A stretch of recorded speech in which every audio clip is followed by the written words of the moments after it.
अलिफ अहद जद दिती विखाली अज खुद होया फानी हो।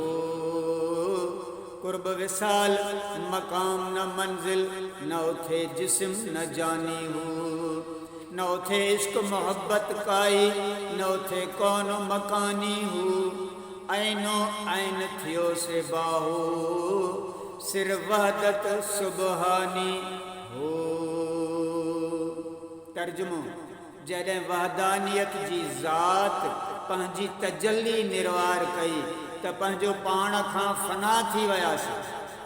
फना फी ज़ात थियण खां पोइ हिते न कुर्ब न विसाल न मक़ाम न मंज़िल न जिस्म न रूह कुझु बि न रहियो।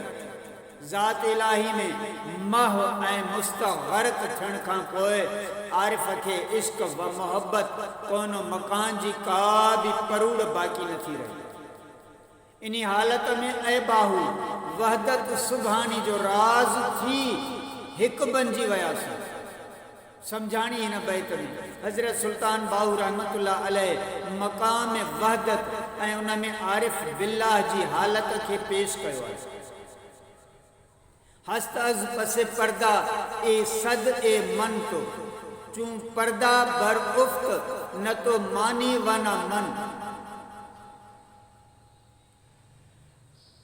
पर्दो हिजाब खड़ी वने न तू रहे न मां। मां ऐं तूं वारो आवाज़ पर्दे जे पुठियां आहे। याने हिक आहे हिक ई ज़ात रहणी आहे।